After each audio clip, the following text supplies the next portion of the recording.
Assalamualaikum warahmatullahi wabarakatuh. Di sini kami dari kelompok 8 akan menjelaskan materi tentang diferensial fungsi majemuk yang telah diajarkan oleh Bapak Dr. Imsar MSI.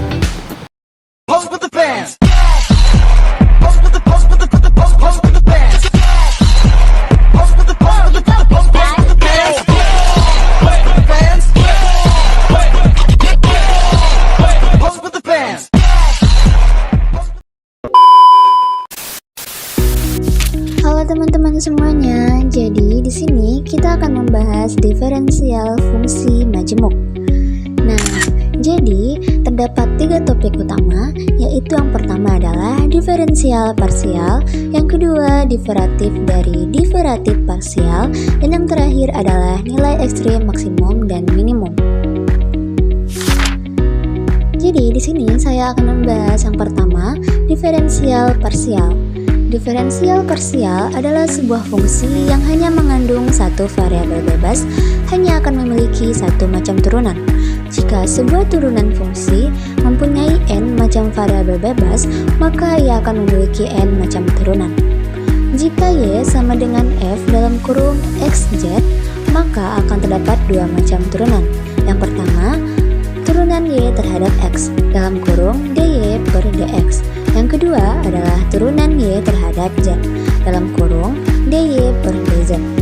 Contoh, yang pertama adalah dy per dx sama dengan 3x pangkat 2 dikurang 8xz dikurang 6z pangkat 2 sama dengan 6x kurang 8z.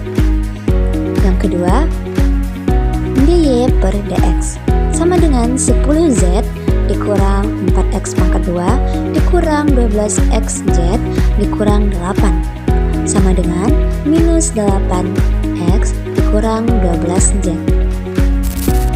Nah, di sini teman-teman saya akan menjelaskan derivatif dari derivatif parsial. Fungsi dengan lebih dari satu variabel bebas dapat diturunkan lebih dari satu kali. Jika suatu turunan parsial itu berbentuk suatu fungsi yang masing-masing mengandung beberapa macam variabel bebas, maka turunan berikutnya masih dapat dipecah-pecah lagi menjadi beberapa turunan parsial pula. Ya, ini contohnya y sama dengan x kuadrat ditambah 5z kuadrat dikurang 4x kuadrat z dikurang 6xz kuadrat ditambah 8z dikurang 7.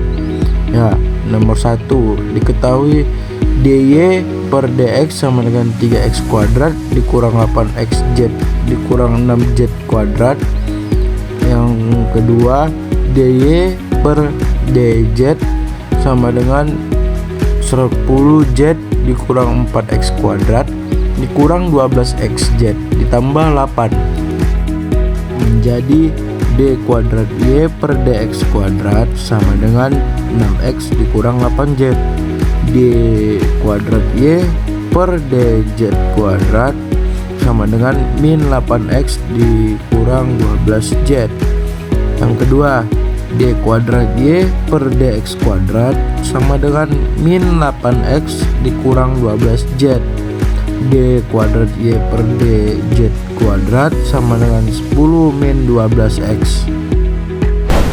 Selanjutnya kita masuk ke pokok pembahasan yang ketiga, yaitu nilai ekstrim. Nilai ekstrim itu ada 2, yaitu nilai ekstrim minimum dan nilai ekstrim maksimum. Dan nanti kita akan dapat menentukan apakah perhitungan tersebut merupakan nilai ekstrim minimum atau nilai ekstrim maksimum. Nah, untuk y sama dengan fungsi dari x dan y, maka y akan mencapai titik ekstrimnya jika turunan pertamanya terhadap x itu nilainya sama dengan 0 dan turunan pertamanya terhadap z juga 0. Inilah yang disebut syarat yang diperlukan atau necessary condition. Jadi ini adalah syarat yang pertama. Kemudian untuk mengetahui apakah titik ekstrim itu titik ekstrim minimum atau titik ekstrim maksimum, maka ada syarat yang kedua, yaitu dikatakan maksimum apabila turunan keduanya terhadap x atau d kuadrat Y per dx kuadrat itu besarnya lebih besar dari 0.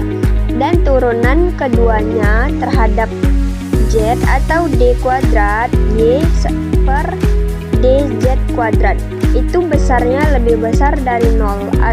Inilah yang disebut dengan syarat yang mencukupkan atau sufficiency condition.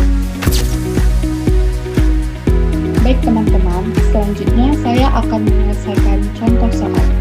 Soal pertama, jika diketahui fungsi y sama dengan min x kuadrat ditambah 12x dikurang z kuadrat ditambah 10z dikurang 45. Apakah fungsi tersebut titik ekstrimnya titik maksimum atau titik minimum? dy per dx sama dengan min 2x ditambah 12, min 2x ditambah 12 sama dengan 0. Berarti x sama dengan 0. d kuadrat y per dx kuadrat sama dengan min 2 lebih kecil daripada 0.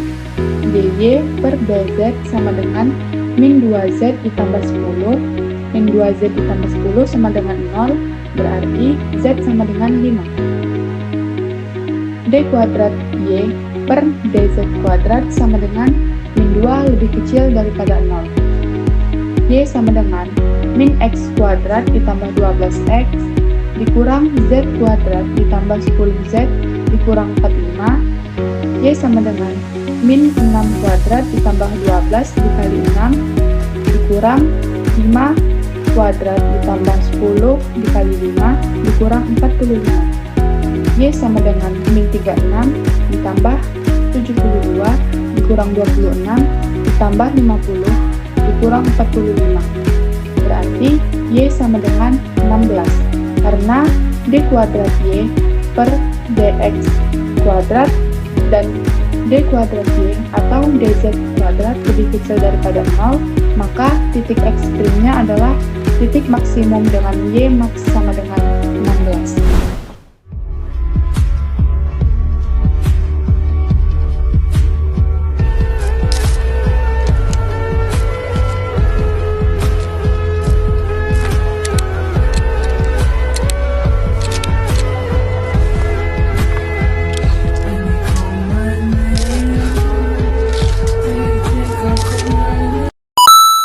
Ada bonus nih.